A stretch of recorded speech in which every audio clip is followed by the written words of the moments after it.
MTC. Q start 9 number 1. The interviewer was polite and asked Julie what she could do and told her what the job entailed and what the salary would be. Julie's hopes started to rise and she began to think that he viewed her as the right person for the job, so she was not prepared for the shock that came at the end of the interview. Julie. He rose from his chair, extended his hand and thanked her for coming, but regretted that he did not feel that she was suitable for the job he had in mind. Julie felt deflated. She could only just manage thank you and goodbye in return. She hardly looked to the left or to the right as she walked through the reception on the way out, though she did manage to smile in response to the receptionist's goodbye. The disappointment made her feel close to tears. MTC. Good job. Let's start. MTC. Q start 9 number 2. The ability to learn something new is based on the general state of mind of a human being.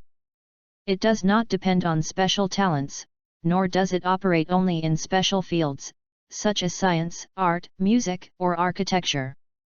But when it does operate, there is an undivided and total interest in what one is doing. Recall, for example, the kind of interest that a young child shows when he is learning to walk. If you watch him, you will see that he is putting his whole being into it. Only this kind of wholehearted interest will give the mind the energy needed to see what is new and different, especially when the latter seems to threaten what is familiar, precious, secure, or otherwise dear to us. MTC. Good job. Let's start. MTC. Q start 9 number 3.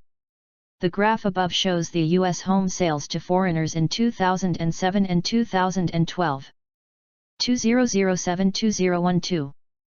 Compared to 2007, in 2012 the percentage shares of buyers from 3 countries, Canada, China, and Brazil, increased whereas those of buyers from Mexico and Britain decreased. 2007-2012. India and France showed no change in their proportion of purchases. In 2012, Canadians accounted for 24% of the U.S. home sales to foreigners, over twice the proportion 5 years earlier. 2012-5 24%. In second place in 2012 were the Chinese, their percentage share increased to 11% from 5% in 2007. 2012-2 2007 5% 11%. The next largest buyers in 2012 were Mexicans, followed by the British and Indians with each of them taking up an identical percentage share of 6%. 2012, 6%. MTC. Good job. Let's start. MTC. Q start 9 number 4. Many people I've met say they never write letters or anything at all because they've learned that they always make mistakes. Communication is not like cooking, where you only get one chance to get it right. In cooking, there is a recipe to follow and the food comes out bad if you stray from it. What those people I met didn't know until I told them this is that nobody gets it right the first time, or the second, or the third. Everybody needs to write and revise, then rewrite and revise again, and keep that process up until finally it's as good as it's going to get.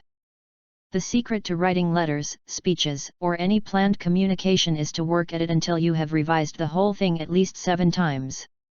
The first draft of almost anything, letter, essay, speech, document, is never going to be your best work. Personal letters may be the exception in some cases, but even they often need to be rewritten before mailing. Quality comes with rewriting. MTC. Good job. Let's start. MTC. Q start 9 number 5. David Dunning, a psychologist at Cornell University, uses anosognosia as a metaphor to explain the research he's done on ignorance. Cornell David Dunning. In a series of studies, he and his colleague Justin Kruger tested a group of undergraduates in such skills as logical reasoning, grammar, and humor. Justin Kruger. They then showed each participant his results and asked him to estimate how he fared compared to others. The people who did well on the exams estimated their rank accurately. No great surprise there. What is surprising is that those who didn't do well on the exams were convinced they did. They weren't dissembling. They simply were unable to assess their competence, or as Dunning, in an interview with the filmmaker Errol Morris, put it, "We're not very good at knowing what we don't know." Errol Morris Dunning. MTC. Good job. Let's start. MTC. Q start 9 number 6. The selfing bias affects many people's evaluations of not only themselves as individuals but also the groups of which they are members.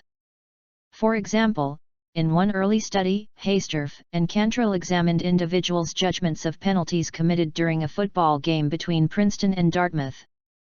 Hastorf, Cantrell, Princeton, Dartmouth. Students at these schools viewed a film of the game and counted the number of penalties committed by both teams.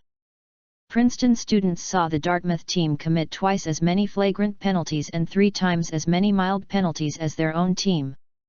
Princeton Dartmouth 2-3. Dartmouth students, on the other hand, recorded an approximately equal number of penalties by both teams. Dartmouth.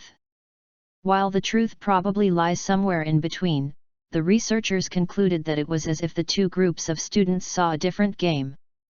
MTC. Good job. Let's start. MTC. Q start 9 number 7. In the real estate industry, location is all important in determining the market value of properties. A good house in a slum district will not fetch a high price, no matter how good it is. But how is it that some locations come to be better than others? Usually, it starts out with a natural advantage. One area may be conveniently placed near to major businesses, or it may be close to the sea or a river, or it may be slightly hilly, allowing good views. These natural advantages are enough that people will seek them out and pay slightly more for them than they would for other properties. When some properties attract elevated prices, they raise the prices of other properties nearby. In this way, the average prices in one area will drift to become higher than in neighboring areas. People naturally assume that the area with higher prices must be better to live in. So the process escalates. MTC. Good job. Let's start. MTC. Q start 9 number 8. Studies have indicated that a great many species have some capacity to track the mathematical properties of objects in their environment. In one experiment, the psychologists Russell Church and Warren Meck exposed rats to both tones and flashes of light. Russell Church, Warren Meck. The rats were initially trained to press the left lever when they heard 2 tones and the right lever when they heard 4 tones. The rats were also taught to press the left lever in response to 2 flashes of light and the right lever in response to 4 flashes of light. What would the rats do when presented with 1 tone and 1 flash of light? They immediately pressed the left lever, indicating that they had coded the stimulus as 2 events, and they immediately pressed the right lever in response to 2 tones and 2 flashes of light, indicating that they had coded that stimulus as 4 events. MTC. Good job.